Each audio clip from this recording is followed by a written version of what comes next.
I've worked out the antidote for socialists. I know how to fix Bernie.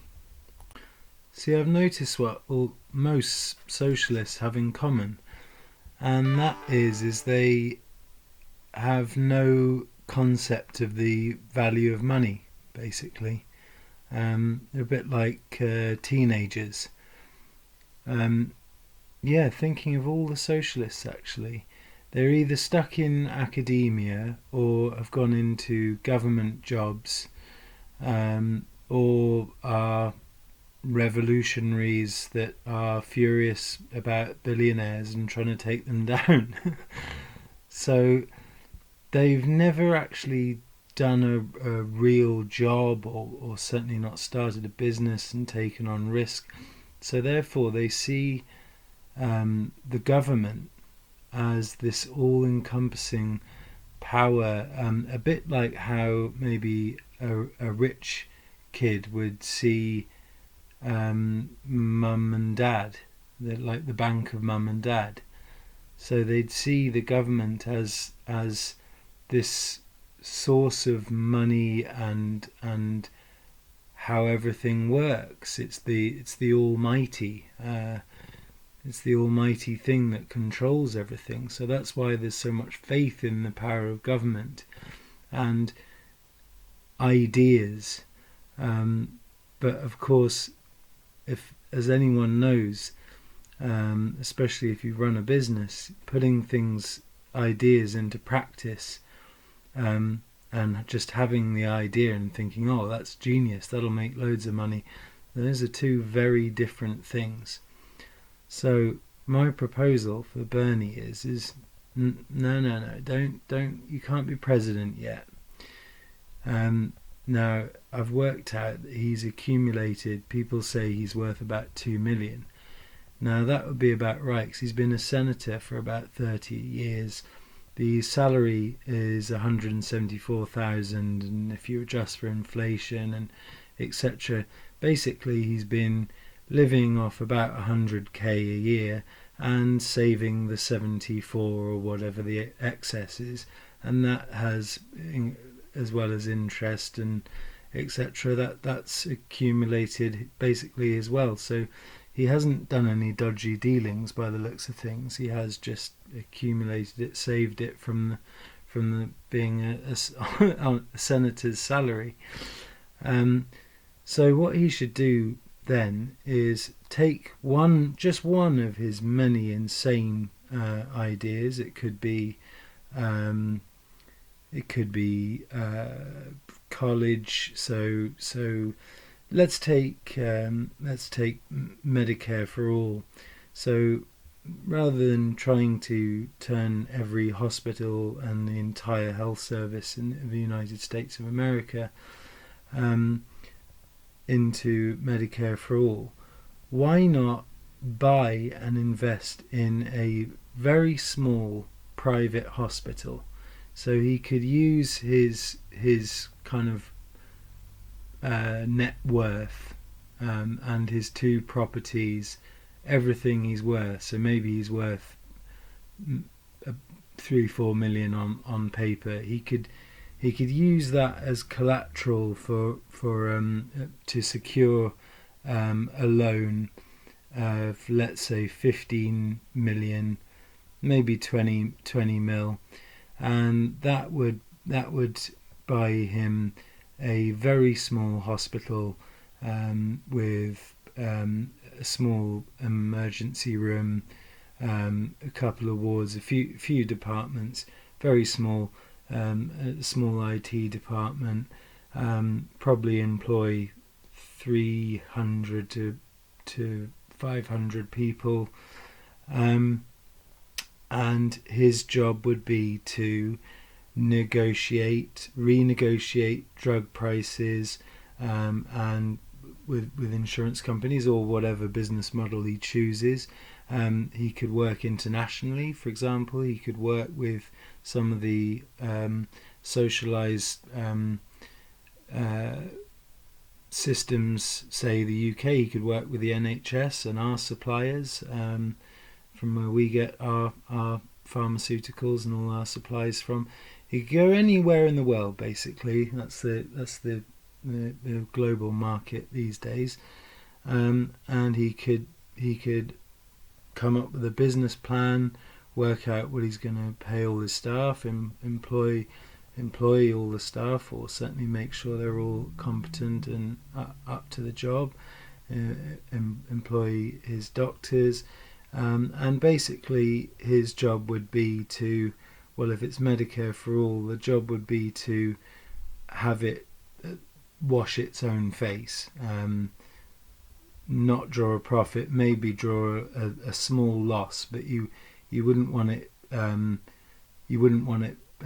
drawing too much of a loss each year, because obviously you'd slowly start slipping into millions of debt, and then of course eventually the bank would come a knocking, and he would go bankrupt, and everyone would be unemployed, and everything would be foreclosed.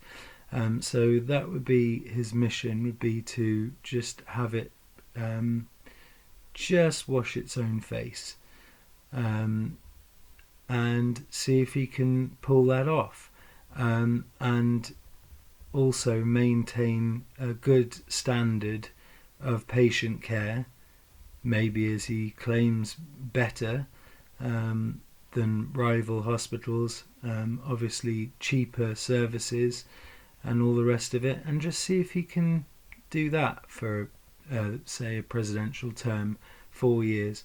See how he does at the end of year 4 with his hospital, what the figures are looking like. Or he could try it with anything, but that's a good example. Something tells me that this guy would not want to put his life savings anywhere near an investment into something like that that's at risk of losing everything, which is what entrepreneurs and the billionaires do all of the time, so that they can employ people and get their tax cuts for the rich. And secondly, he wouldn't have the first clue about how to go about drawing up that business plan, pulling the right team of people together, employing the right staff, negotiating contracts, etc., etc., working a good deal with the bank. I mean, that's another thing. You've got to play the percentages, so you always want to be renegotiating your deal with the banks if you can, renegotiating your debt, getting a better interest rate, etc., etc. So this also got me to thinking, because actually Trump is incredibly well qualified for the role of president, because actually real estate is just that. It's playing the percentages with borrowed money. At the end of the day, with government, you're dealing with the Fed, you're dealing with a deficit and a debt, and you're trying to pay it back, and you're dealing with interest rates. And it's very similar to being in real estate or property. Is all you're doing is balancing different debts with different properties. So when properties go up in value, you have more loan or paid towards another one, and then another one that's bringing in and starting to turn a profit. You might leverage that one and gets, because you'll then get a lower interest rate, and you'll move that. And that's basically the game play, is just moving debt around the properties. And then when one has been turning a profit and has been a success, you can eventually sell it for X amount of million, pay off the debt, and then obviously register a profit on that property, and then start all over again. So he's actually incredibly qualified for what he's been doing. So no wonder it's a bit. I mean, obviously most of it's just fluke and luck of the draw, but he's more qualified than most politicians, who of course it's all theory, it's all in their head. They've never actually done this in practice. And Trump actually has run a pretty massive operation of dealing with a lot of different loans and properties and people and staff, and so he's more qualified actually than most politicians that enter that office when you think about it. But that's basically how you fix a socialist, well, in Bernie's case actually a terrifying hardcore communist. Basically get them to put their hand in their own pockets, take some risk, and actually do something without mummy, daddy / government. Because basically all that's doing is the mindset of someone like him is, oh well, we'll get a bureaucracy of people in, and government will do it, government will sort it out, I'll have the rough plan, and then I'll look good as government sorts it out. And actually inevitably what happens is government wastes huge amounts of taxpayers' money. Nothing ever comes in on time, everything comes in well over budget, as per usual, and is normally an abject failure, and then somebody else gets voted in. So yeah, that's how you fix a socialist. Get them to actually put their own plans into action using their own money, just like actual real businessmen, entrepreneurs and employers do on a daily basis.